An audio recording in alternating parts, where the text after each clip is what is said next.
Bueno, muchachos. Entonces, lo que vamos a hacer es que vamos a hacer yo les había dicho que íbamos a hablar sobre lo que va a entrar en el parcial. Entonces, vamos a hacer como un recuento, sobre todo en las partes que tienen que estar muy pendientes a la hora del parcial. Entonces, eso es como una capacitación, una asesoría, ¿cierto? Para que todos estemos pues bien muñequeburros para el parcial. Entonces, empecemos con la anatomía. En anatomía, acuérdense, muy clara, eh, tenemos que tener en cuenta para qué es el función, pues cuál es el proceso de todo el tracto gastrointestinal. Acuérdense que esta anatomía es anatomía digestiva, entonces cuál es la función, entonces acuérdense que yo hablé mucho de la absorción, de la digestión, de la parte de masticación y impedir sustancias tóxicas. Estos cuatro puntículos tienen que tener muy claros, ¿listo? Para que vayan estudiando eso. Sobre todo, también tienen que tener en cuenta en orden, cómo en cada animal. Mire que todos son igualitos menos la vaca, ¿cierto? El resto todo es igualito, entonces tienen que saber qué hay en la boca, entonces los labios, los dientes, los maxilares, las glándulas parótidas, luego el esófago, que ahí no pasa nada, luego el estómago. Cada punto ustedes tienen que ser capaces de contar la historia así, o sea, ustedes van ahí, las glándulas salivales, qué es una glándula salival, cómo es que se produce el moco, de qué está compuesto la saliva, que tiene mucho bicarbonato, todas esas cositas, para la deglución, lubricante, etcétera. Tienen que saber que cuando llega al estómago, en el estómago, acuérdense que nosotros vimos mucho del estómago, ¿cierto? Vimos que todo ese tracto gastrointestinal tiene diferentes capas, dos capas musculares, que son las circulares y las longitudinales, luego teníamos la capa donde está la parte glandular o las glándulas de la mucosa, y que acuérdense, miren acá, esas glandulitas son de este tipo, que esas glándulas, siempre que hablen glándulas, es producción de algo y almacenamiento de algo, ¿cierto? Entonces vimos para qué servían esos músculos, ¿cierto? La parte de la peristalsis, movimiento, etcétera. Y en las glándulas hablamos mucho, venga, yo me adelanto hasta por allá, ¿cierto? Ya aquí la parte pues de la cavidad oral, las glándulas parótidas, todas esas cosas, eso no. Hablamos un poquito de las papilas gustativas, de los tipos de sabores, de que eso es una industria muy grande en la palatabilidad, etcétera, etcétera, ¿cierto? Esta es la parte de la base de la lengua, cómo es que impide el paso de comida hacia las vías aéreas. Esófago no pasa nada, bueno. Y en el estómago, acuérdense que hablamos mucho de que había una parte glandular y una parte no glandular. La parte glandular es porque tiene glándulas y secreción de cosas, ¿cierto? Y acuérdense que eso sí se lo tienen que aprender sí o sí, porque los voy a preguntar. Acuérdense que en los estómagos glandulares se produce siempre ácido clorhídrico y pepsina, ¿cierto? Y que la pepsina se produce en forma de pepsinógeno. Y el pepsinógeno es el simógeno de la pepsina. Y acuérdense, tienen que saber que es un simógeno. Y un simógeno es una proteasa inactiva y que solamente cuando sale alguna parte se activa para que comience su acción de proteasa. Listo. Entonces acuérdense que la glandulada productora de pepsinógeno y ácido clorhídrico, mire lo que abajito, muy fácil, ¿cierto? Hablamos de la glándula del estómago que se llama glándula oxíntica y que esa glándula va a tener diferentes tipos de células, ¿cierto? Y esos tipos de células, acuérdense que hablamos de una productora de mocos, unas que son las que van a mediar la parte o sea, de la parte inmunológica, porque acuérdense que es la primera barrera contra todo lo que entra por la boca. Tenemos las productoras de HCl y tenemos las productoras de pepsinógeno. ¿Listo? Entonces eso tienen que acordar esa glándula y algunos de estos tipos de células para qué sirven. ¿Listo? Acuérdense que en el ave también hay una diferenciación, que está la parte glandular, que es el proventrículo, y tenemos el ventrículo, que es la molleja, que es la parte no glandular, que es la parte muscular, que es la que va a fracturar todo el alimento. Entonces, ojo con eso, ¿cierto? Acuérdense de toda esta molleja, cómo es que va a triturar el alimento. Estos son los dientes del ave. Tienen que tener en cuenta que la parte glandular es donde efectivamente está la glándula oxíntica, aquí efectivamente es donde se va a producir el ácido clorhídrico y la pepsina. Eso huelas pues ahí.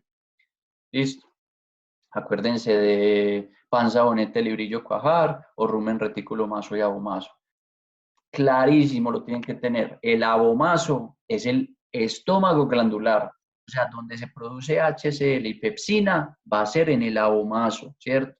Entonces, en los rumiantes, mire que un rumiante después de estos tres, del rumen, del retículo, del omaso, va a ser un monogástrico. Mire, el abomaso, de ahí para allá es un monogástrico, ¿cierto? Es un estómago verdadero glandular y de ahí sigue intestino, ¿listo?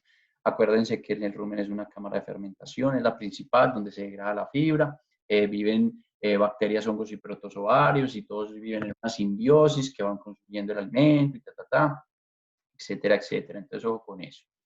Listo. Aquí hay una descripción de cada uno.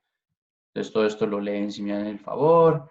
Vimos esto, vimos que ese rumen se va desarrollando con el tiempo, que cuando tenemos un ternero, pues el estómago glandular ya es como un monogástrico, pero a medida que pasa el tiempo ya el que toma mayor volumen es el rumen.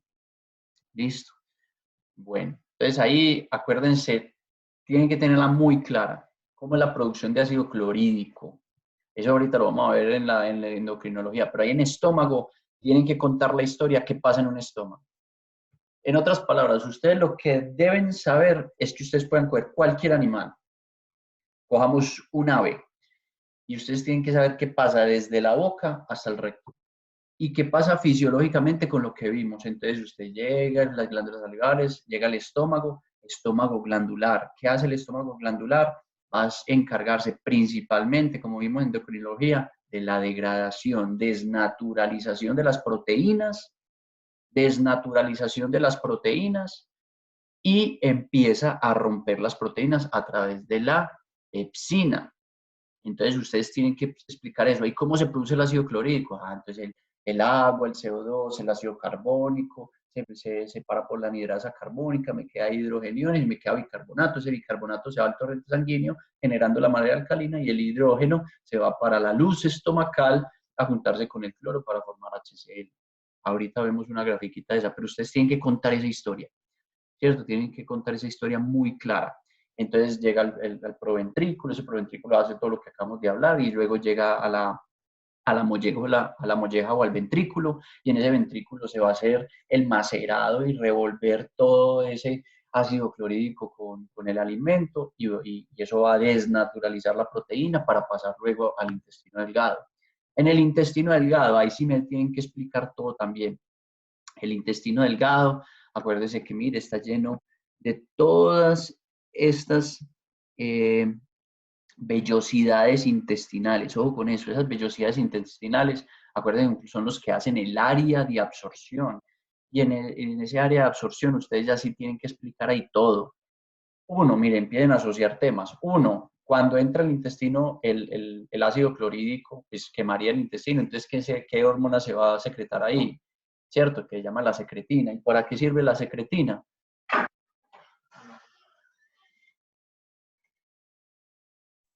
Bueno, ahí disculpen que me trajeron un juguito. Bueno, entonces que llega la secretina y que la secretina es la que se encarga de que todos esos jugos pancreáticos y el hígado liberen sus sustancias y neutralizan ese ácido clorhídrico. Esa historia me la tienen que contar en orden, la tienen que contar con toda. Y entonces esa secretina no solamente neutralizó ese pH, esa hormona no solamente estimuló la salida de jugos pancreáticos, díganme qué es el jugo pancreático. Tienen que decirme, el jugo pancreático acuérdense, son los dientes del intestino. El jugo pancreático va a tener todas las enzimas, va a tener bicarbonato, que es el que va a neutralizar ese ácido, y esas enzimas que comprenden, pues todas las carbohidratasas, proteasas y lipasas, que es un grupo grandísimo de enzimas. Y entonces ellos van a empezar a coger las moléculas grandes, que son la proteína, los lípidos y los carbohidratos grandes, y los va a coger las proteínas en aminoácidos, los carbohidratos en monosacáridos y los lípidos en ácidos grasos. Esa vaina la tienen que tener clara, ¿cierto? La tienen que tener clara, ¿cierto? ¿Y quién media eso, ¿cierto? ¿Y qué hormona es la que es capaz de hacer eso? Entonces, en el momento en que llega todo eso, también salen los ácidos biliares.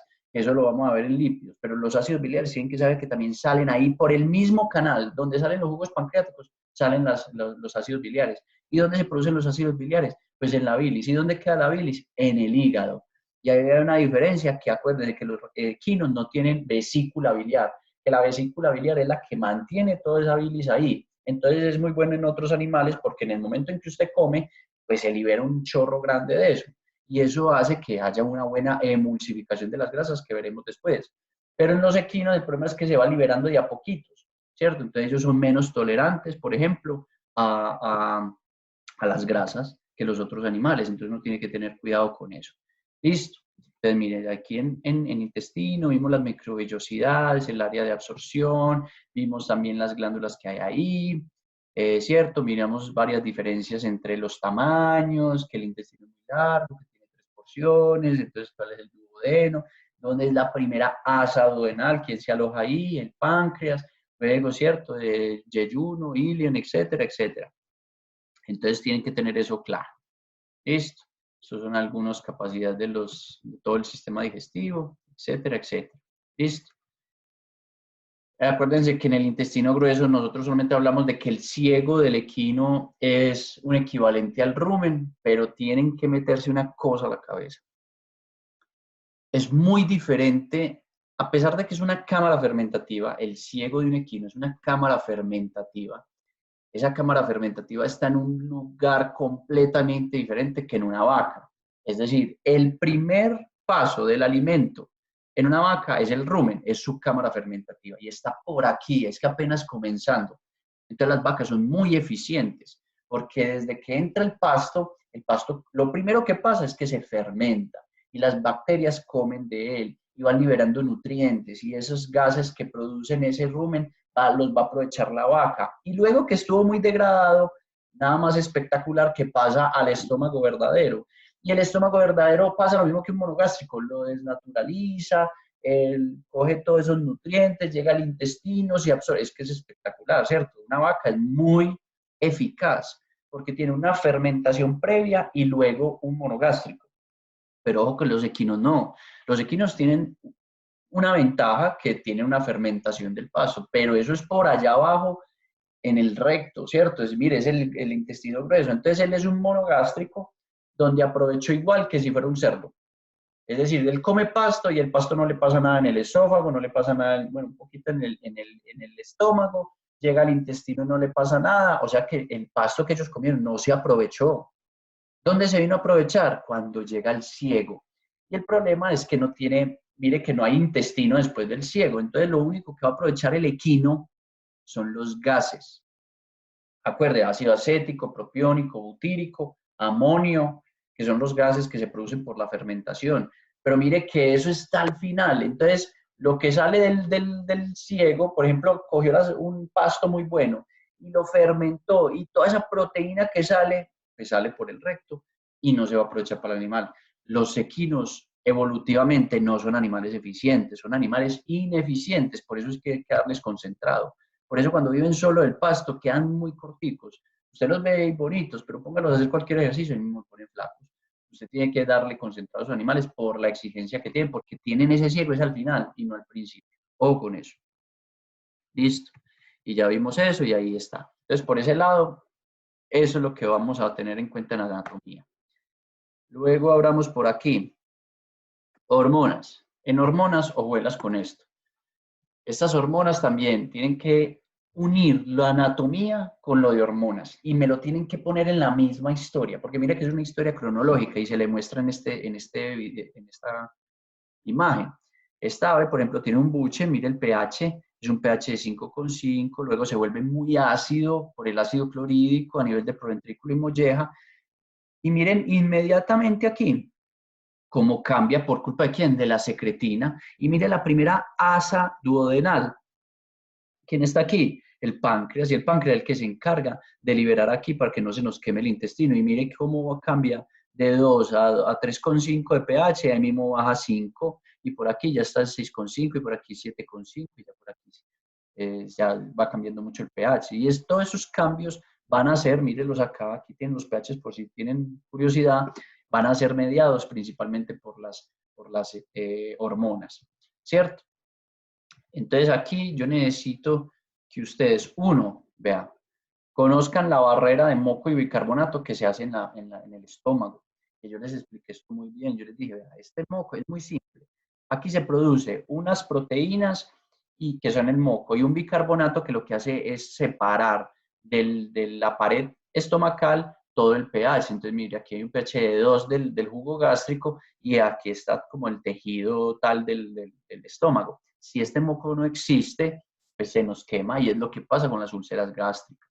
Entonces tengan en cuenta eso, porque hay muchas pastillas que sirven para reestructurar el moco, ¿cierto? ¿Para qué? Para evitar que ese ácido clorhídrico llegue ahí. Ojo, siempre pregunto mecanorreceptor y quimioreceptores. Mecanorreceptores se dan cuenta de la distensión, se dan cuenta si el animal comió mucho, se dan cuenta si tiene un llenado gástrico, se dan cuenta de acuérdense que están en la mitad de los músculos longitudinales y transversales y estar en esa posición les da la capacidad de saber si eso se elongó o no. Los quimiorreceptores son los que se dan cuenta de que comiste proteína, carbohidratos, lípidos, ácidos, se dan cuenta de toda la parte química, ¿cierto? Ojo, simógenos. Los simógenos, ¿qué son? ¿Por qué se producen? ¿Qué pasa si se producen? ¿Qué pasa si no existieran? Acuérdense que si el simógeno, que es una proteasa inactiva, estuviera activa dentro de la célula, se me come la célula. Entonces, ojo con eso. Listo, aquí, glándula oxíntica, ya lo vimos. Miren acá. Producción de ácido clorhídrico, tenganla clara porque no solamente sirve para la producción de ácido clorhídrico, acuérdense que todo el pH del metabolismo se controla principalmente por este mecanismo.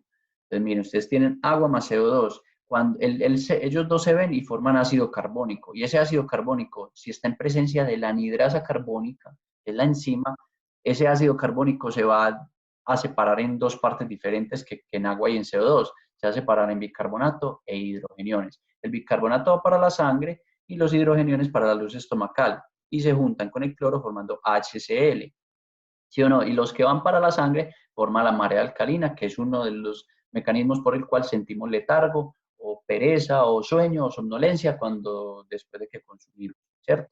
Aquí miren que tenemos una célula que, acuérdense que tienen que aprenderse la parietal y la principal. Tenemos la parietal que es la que produce el ácido clorhídrico. Y mire, yo les dije, esa célula tiene receptores que la estimulan, principalmente a la gastrina, que es la primera hormona que vimos, que es la que se encarga de producir ácido clorhídrico. Entonces, cuando llega gastrina, estimula esta célula y esta célula me va a producir ácido clorhídrico. La otra es también a través de la acetilcolina y las histaminas. Recuerden que histamina son esos procesos de inflamación, ¿cierto? Y acetilcolina es toda la parte como de adrenalina. ¿Y eso por qué? Para producir ácido clorhídrico, cuando sienta un patógeno o un alergénico dentro del estómago, produce un montón de ácido clorhídrico para neutralizarlo, matarlo. Listo. Bueno, vimos el páncreas. Ojo con el páncreas, esta parte no, nosotros no vimos la parte de que hay un páncreas endocrino y un páncreas exocrino. El endocrino simplemente son las hormonas que va a producir dentro del torrente sanguíneo y exocrino son las que van hacia la luz del intestino. Listo. Entonces es muy importante a ver aquí cómo el páncreas al liberar, yo creo que esto tiene eso. Mírenlo acá. El páncreas, este es el hígado. El hígado tiene la vesícula biliar. La vesícula biliar, cuando libera bilis, se junta con el mismo canal que viene del páncreas, liberando ácidos biliares y jugos pancreáticos. Y los jugos pancreáticos tienen un montón de enzimas. Entonces, mire lo que hace. Coge los polímeros de almidón y me los vuelve glucosa. Ese es un ejemplo de carbohidratos.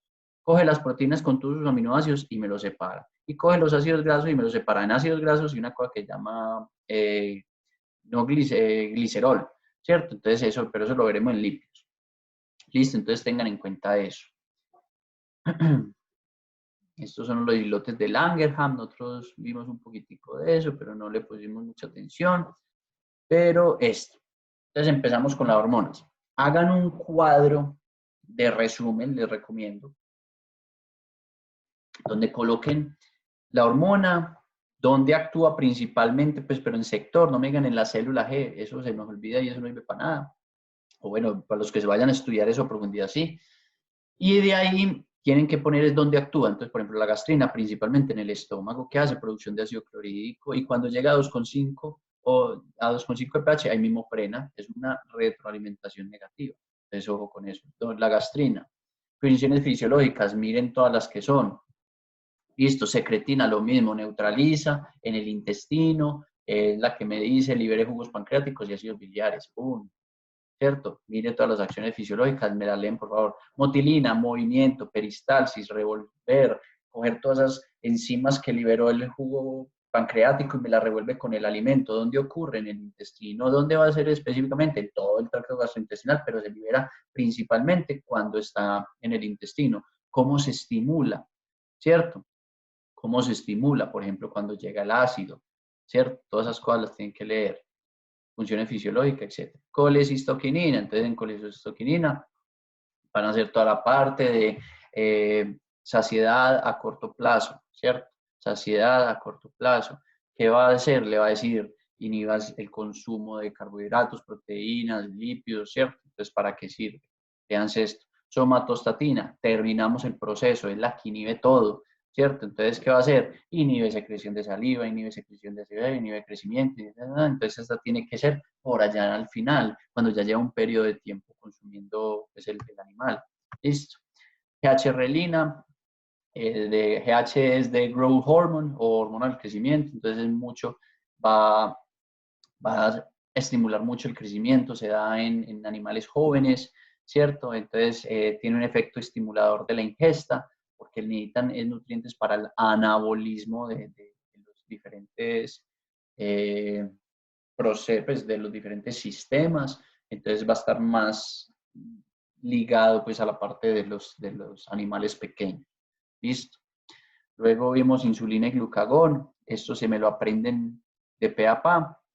La insulina es la que va a hacer toda la parte de génesis, entonces gluconeogénesis, glucogenogénesis, lipogénesis y proteogénesis.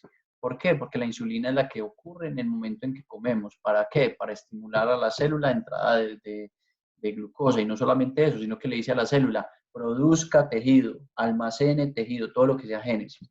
Y luego tenemos el glucagón, que es el momento en que nosotros no comemos nada, ¿cierto? Por ejemplo, en ayuno. Entonces, ¿qué va a hacer el glucagón? Es toda la lisis. Entonces va a tener gluconeogenólisis, glucólisis, proteólisis y lipólisis. Toda la lisis es porque no se ha comido, entonces le dice a la célula, hágame el favor y me saca nutrientes para la sangre, porque necesitamos nutrientes por todos lados. Entonces, ojo con eso. ¿Listo? Esto también lo leen, si me dan el favor. La leptina es una hormona que se produce en el adipocito. ¿Qué es el adipocito? La célula almacenadora de lípidos, que es la que nosotros vamos a encontrar en la barriga.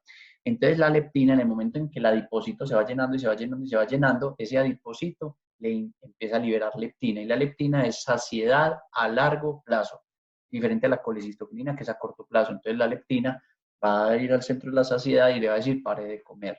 ¿Listo? Entonces aquí hay unas funciones de la leptina, mire, desde el adipocito se produce la leptina y empieza disminución de alimento, mayor actividad física, empieza a producir menos hormonas, ¿cierto? Menos insulina, que es la que dice génesis, ¿cierto? Mayor oxidación de ácidos grasos, o sea, movilización de grasa. Y en el músculo, efectos que deje de hacer efecto la insulina y síntesis de proteínas y que pare la síntesis de proteína. Entonces, coger todo y decirle, pare de comer y empiece a catabolizar, o sea, a romper para utilización de energía. Por aquí hay un resumencito, ese resumencito lo leen y ahí vamos. Y por último, proteína, ¿cierto? Entonces, en proteína, los puntos claves son los siguientes.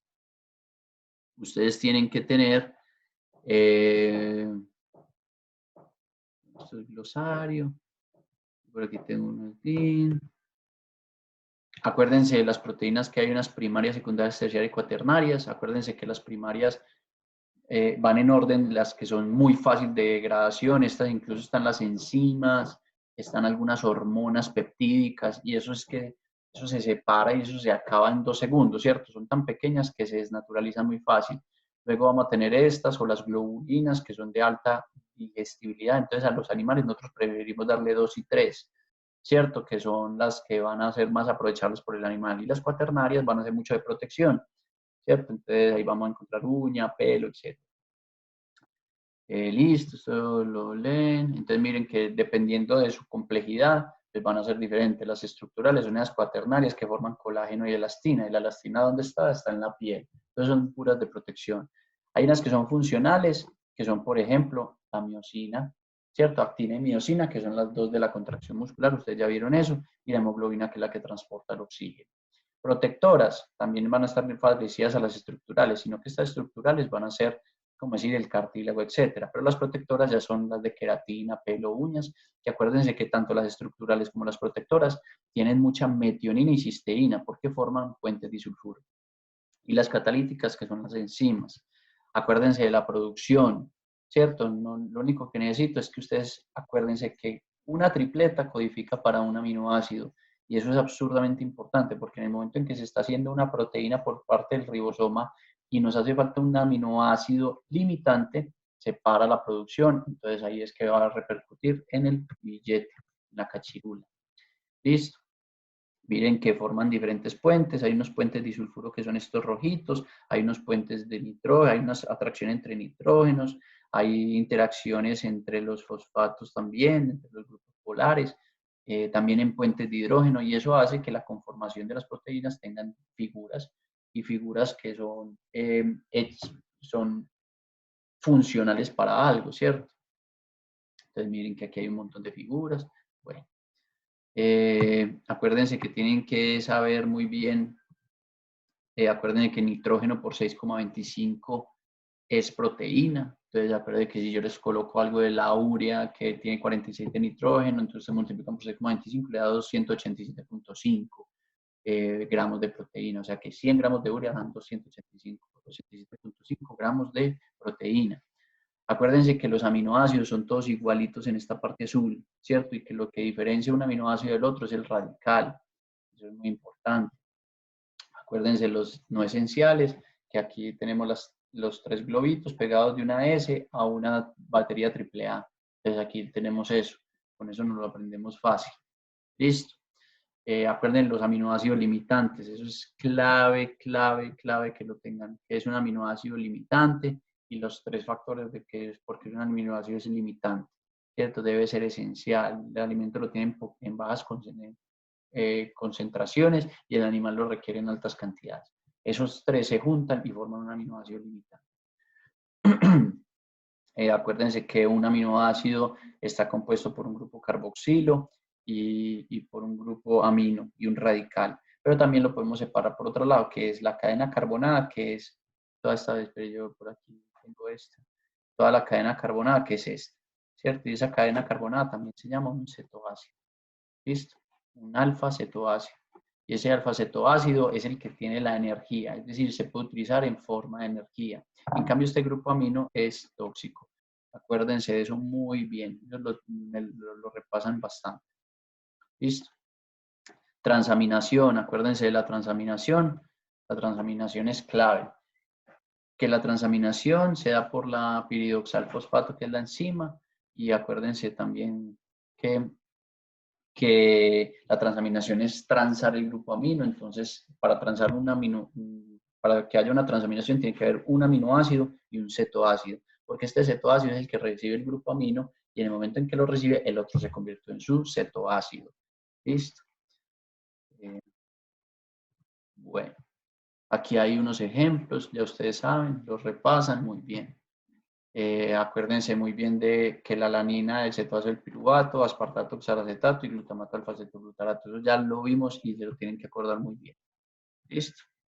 Sigamos por aquí. La desaminación. Acuérdense que lo único que se desamina es la glutamina y el glutamato. Entonces todo tiene que llegar a glutamato para poder ser desaminado. Entonces yo tengo alanina a tope, esa alanina tiene que transaminarse hasta llegar a glutamato, ese glutamato es el que se desamina, es decir, botar el grupo amino, ¿cierto? Y sea a través de la glutamato deshidrogenasa, que esa es la enzima que se encarga de eso. ¿Y ese amino para dónde va? Al ciclo de la urea usualmente. ¿Y entonces qué queda ahí? Un alfa-cetoglutarato. Todo eso me lo repasan bien, aquí está muy fácil. Aquí hay un aspartato, aquí hay, esto es lo que tienen que aprender. Un aspartato, oxalacetato, y se lo tiene que pasar a un alfa-cetoglutarato para que este glutamato ya sí se pueda examinar. ¿Y cómo se examina? A través de la glutamato deshidrogenasa, bota el grupo amino y ya, ¿cierto? Entonces volví a quedar el alfa-cetoglutarato y este grupo amino ya va para el ciclo de la urea. Listo. Acuérdense, nosotros hasta dónde llegamos. Nosotros llegamos todo esto, entonces acuérdense. Nosotros vimos la glutamina, vimos que la glutamina es un aminoácido neutro y que se puede viajar por todo lado, etcétera, etcétera. Que esa glutamina puede dar energía al enterocito y que el enterocito no podía comer glucosa porque entonces se come la glucosa de todos. Vimos estos procesos que aquí se dan puras transaminaciones y desaminaciones, donde, por ejemplo, el aminoácido se desamina por el glutamato deshidrogenasa, y ese glutamato puede transaminarse con el piruvato para formar alanina, y esa alanina puede ir a formar glucosa donde le dé la gana. Vimos eso. Vimos esto, ojo con eso. Los amoniotélicos, entonces acuérdense que los amoniotélicos botan el amonio de una, que son los peces y no gastan energía. Vimos los ureotélicos que gastan 3.75 ATP, que son las aves y los reptiles, y la urea, los ureotélicos que botan 2 ATPs por cada vez que eliminan un amino. Entonces, ojo con eso. Listo, aquí está síntesis, lo que gasta. Entonces, en las aves son mucho más ineficientes en la utilización de la proteína en forma de energía. Acuérdense también que en rumiantes botan 2 ATPs, entonces, o en cerdos botan 2 ATP, y eso hace también que también sean ineficientes en utilizar los aminoácidos en forma de energía. En cambio, los peces sí pueden utilizar los aminoácidos en forma de energía porque eliminan el amonio así tranquilo. ¿Listo? Eso no lo vimos. Calidad proteica. Entonces, en calidad proteica vimos que era proteína bruta, que se compone de la verdadera y del nitrógeno no proteico, por eso se llama bruta. Miramos que la proteína es el nitrógeno por el factor de conversión, que es 6,25. Vimos la proteína verdadera, son la que es netamente de enlaces peptídicos. La proteína digestible, que simplemente es la que entra al torrente sanguíneo, entonces es la absorbida sobre la consumida. La eficiencia proteica, que es cuánto de la proteína consumida se me convierte en proteína de producto final, eso es muy importante, acuérdense de esa. El valor biológico, que ya tiene que ver con el nitrógeno que se retuvo, entonces de lo que se absorbió, o sea, lo que entró al torrente sanguíneo, cuánto quedó en forma de tejido, entonces este valor biológico también es muy importante. Miren que a diferencia de la eficiencia proteica es lo consumido y cuánto se convirtió en producto final. Y este es de lo que se absorbió, cuánto se retuvo, ¿cierto? Ese valor biológico es muy importante, eso con seguridad va a entrar en el parcial. Listo, balance de nitrógeno. Si es cero, el animal no gana ni pierde. Si es positivo, es retención. Y si es negativo, el animal está perdiendo peso, está sacando el nitrógeno de los músculos para suplir las necesidades. Entonces, nosotros siempre tenemos que estar en positivo principalmente. Listo. Proteína en rumiantes. Noto en proteína en rumiantes. Yo veo hasta dónde llegamos.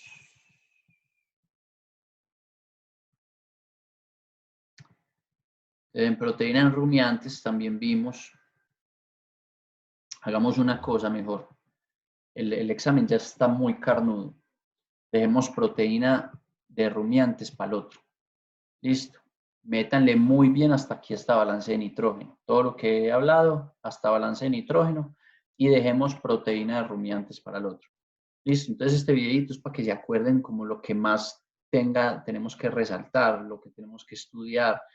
El examen va a ser muy analítico, entonces yo les voy a poner casos, les voy a decir, vea, ¿qué pasa si esto? Si usted dice, no, se tiene que transaminar, se tiene que examinar, es la cosa.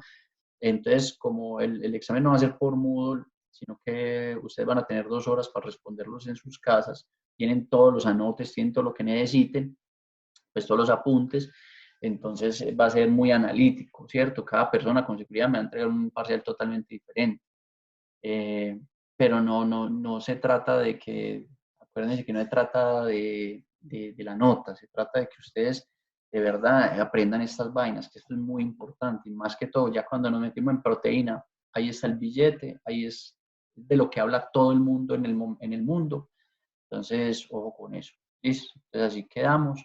Dudas por WhatsApp, ahí vayan estudiando. Estudien bastante. Ese primer examen siempre es duro.